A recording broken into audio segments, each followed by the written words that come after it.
Hi, today we are talking about quilt labels and why they are an important part of the quilt making process. Join me as I talk a little bit about some of the options for putting quilt labels on your quilt.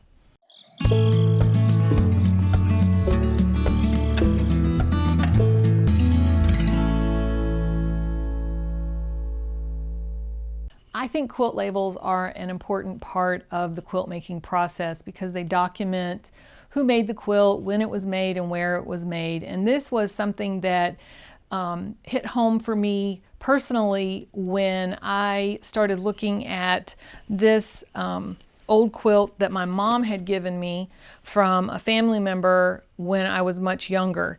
It's a double wedding ring. It's hand stitched, hand pieced, hand quilted. It's got a very rough weave backing on it that's been folded over to the front to make a binding. It's a beautiful quilt. This quilt was made by one of my great grandmothers, but I don't know which great grandmother. I don't know when she made it. I'm not sure who she really made it for. I don't have any of the history on the quilt. My mom's passed, so I can't ask her.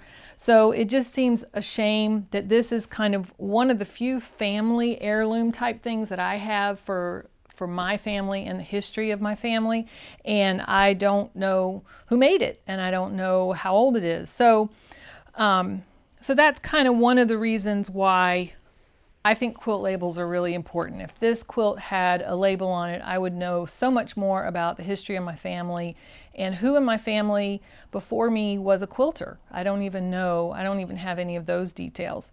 So that was really kind of how it hit home. And then as I did some research as a quilter, I did a little research around the history of quilting and watched some videos and read articles to learn a little bit more about the history of quilting. And one of the things that I heard over and over again from the museums that were curating quilts for their museums to individuals who had bought a quilt in a thrift store or in an antique store and were collectors of old quilts were most times they didn't know who made the quilt. They weren't sure when it was made, where it was made. They were able to age the quilt within a range of dates based on the types of fabrics or the techniques or the designs of the quilts, but there really wasn't a lot of information about the quilts that they were collecting.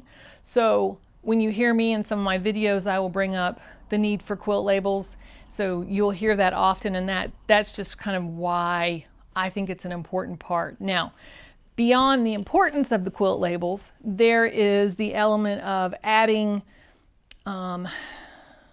another element of creativity to the quilt making process. So you've started by choosing your fabrics.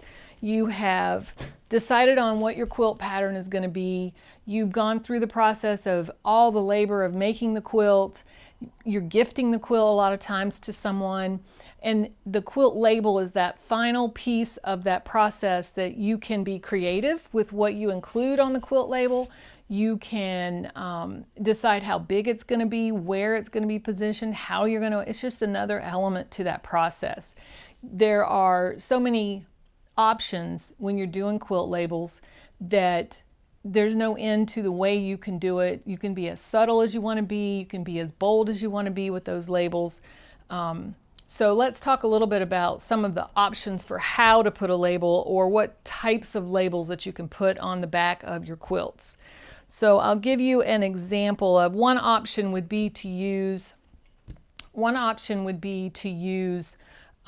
permanent fabric markers and writing your name, your information, your message, what you want on the quilt on a piece of fabric where you've used markers that are permanent fabric markers.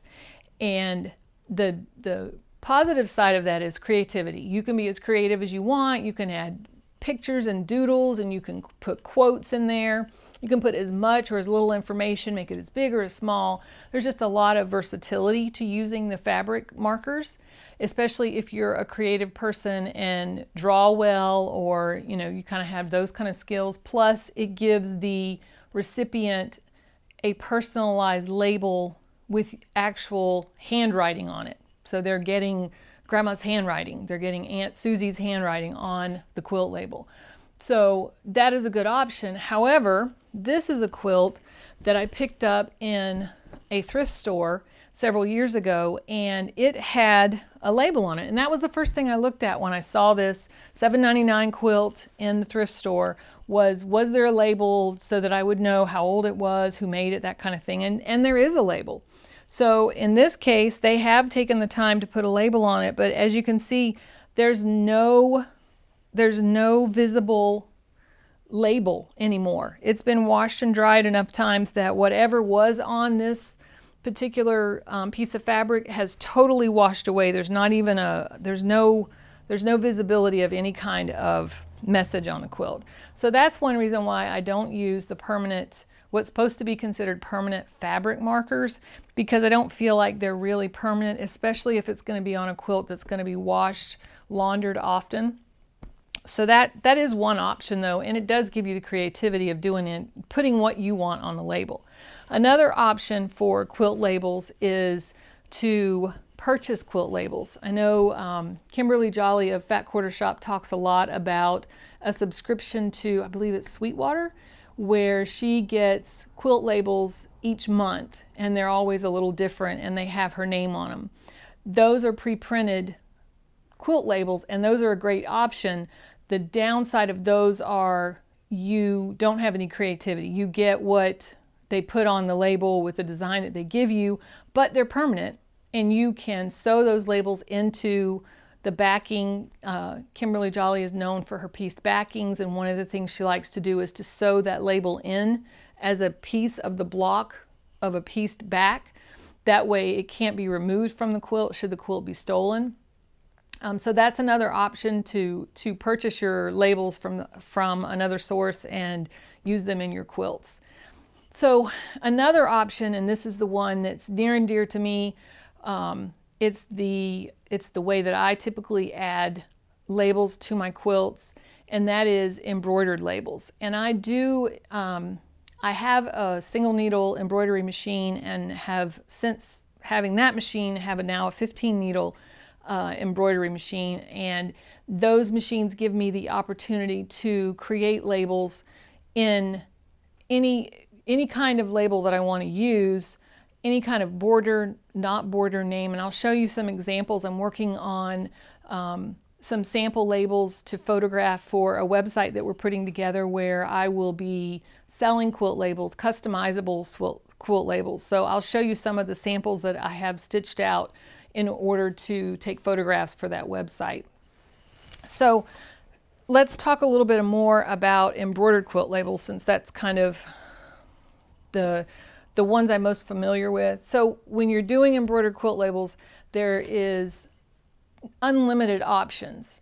So when I do quilts that I'm keeping for myself, for my own collection of quilts, I will sometimes stitch the embroidery directly onto the back of the quilt, and I'll put a picture of one particular quilt that I did that in, or a couple of quilts where I've done that, where I've actually sewn blocks and embroidered onto the blocks and included that in the back of the quilt. In other cases, I have created labels that I have then turned under and stitched onto the back of the quilt, and even in some other options, I have stitched it into the binding so that it's sewn in and attached in the binding to include on the back of a quilt. So those are some of the options that I've done. And this one is a quilt that I did. It's a very bright, busy quilt. So on this quilt, I'll try to get this into the camera. I actually went through and put the label on the front of the quilt because it was such a busy quilt, and the way that I did the label is very subtle, so it's not immediately, it doesn't stick out and glare up at you. So in this case, this label is stitched into the borders. All the diamonds have a light border on them, so I stitched my name onto that in that light border, and even included the date in the darker area. So it's documented and it's here, but it's not so bright that it takes away from the design of the quilt. So that's another option, to even include something on the front of the quilt. So the point in showing that is just to say there are so many options, the unlimited options when you're talking about embroidering quilt labels. So you can put as much information as you want. I have included quotes on a label. I have included the recipient's name, my name, where I live, the date I made it. And one particular quilt I pieced many, many years ago and then quilted in the last 5-6 years. So I actually put the year that it was pieced and then the year that it was quilted. So all of that information was there for whoever may end up with this quilt in the future, and it's all embroidered in so it won't be lost in the wash and laundering process. So let me show you some of the labels that I have printed out here, that preparing them for the website. Now in this case, I have taken a larger piece of white fabric and I have laid a piece of stabilizer to the back of it and used some temporary adhesive to hold that on there when I stitched it. And doing that makes the stitching lay really flat. Nothing will pucker. It'll all have a really nice smooth look. And then when I would prepare to put this on a quilt, I would trim away the stabilizer that's on the back so that it's not, so that you don't have all that bulk. I would trim that away, and then I would be left with the fabric of a block that I could then fold. I could then make the size that I wanted and the shape that I wanted to stitch onto the back of my quilt. And I could hand stitch that on. I could fold it down into a smaller square and include it in the binding on two sides and then hand stitch the other two sides. There's just a lot of options there. So as you can see with this one, this is a heart. So it doesn't even have to be the border. You can have a border, not have a border. You can have all different shapes of borders. There are, on our website, we will offer customizable labels so that you can choose the border that you want or no border, and then you can choose what you want the quilt label to say, and then also the font that you will use in stitching the label. So this is an example of example fonts that'll be offered. So the font that you use, there's no limit to what your creativity can be. So so fonts are an option to make things customizable to what you like. Colors of thread is another option. You can definitely match your threads to the quilt that you're making.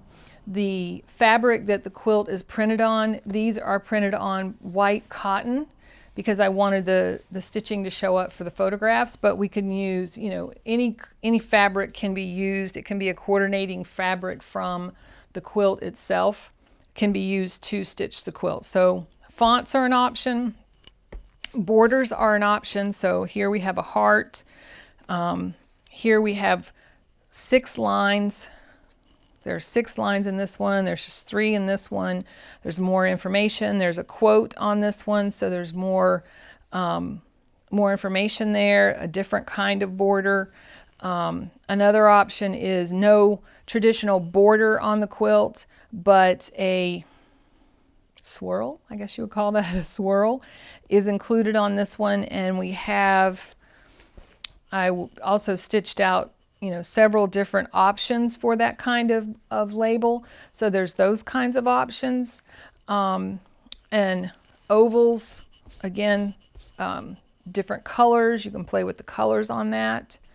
And then this one is a little more, the border is a little more, got a little more decoration to it. And then the fonts are a little bit different. So this is another option, and again, the colors in the border and the colors of the letters can be changed. This was one that I printed out. I thought this was kind of cool as far as these are, I call them doodlebugs or ladybugs. So a border of ladybugs is an option. And then we get into some different options for different designs for oval shapes, rectangular shapes. In this case, there is an oval and a rectangle, same design, it's just two different shapes. So there's some of those options. Another one, which is an example of there being ovals and squares of the same design. This is another one. So you can see that there are lots of borders. And then again, once you have a label that has your stitching on it, I always trim away the excess stabilizer, and then I have cotton fabric to work with. And that is cotton fabric that again can be pieced into a pieced backing, or it can be stitched on, hand stitched onto the back of the quilt once the quilt is complete. So there's just lots of options with the embroidered labels. And you can tell that it's a passion for me. It's something that I really feel strongly about. I really think that when we make our quilts, we put a lot of our own creativity into them, a lot of thought for who's going to receive the quilts, and it gives you another opportunity to customize those quilts. Again, you can put quotes, you know, a quilt for a grandchild, you can put an inspirational quote on there. There's just so many options for that. So consider, when you're making quilts, consider the quilt label and don't leave that step out. And again, some of these are larger and more bold. You can go smaller, something a little more subtle. There's just really a lot of options related to quilt labels. So I hope this information inspired you to use quilt labels when you're making your quilts, to take the time to put something on the back of the quilt that really documents who made it, when it was made, maybe who it was made for, where you were living when it was made. I mean, those things I think are things that 100, 200 years from now, when the quilt is in either next generations or shows up in a thrift store, or, I mean, we hope that doesn't happen to the quilts we make, but if it shows up in a quilt store or a thrift store or an antique store, someone will know the history of the quilt. They'll have some information about how the quilt was made. So I hope some of this information helped. I hope it inspires you. If you like the video, please give it a thumbs up. Please subscribe to the channel. If you are subscribed to the channel, thank you so much for subscribing. We are so happy that folks are liking the content that we're putting on the channel. Please comment in the comments as far as any suggestions or ideas or anything you'd like to add to what I've talked about today. I always love to hear what folks have to say to each other. I saw some of the comments in some of our videos where viewers were talking to each other and giving each other ideas, and I thought that was awesome. So thank you for your time.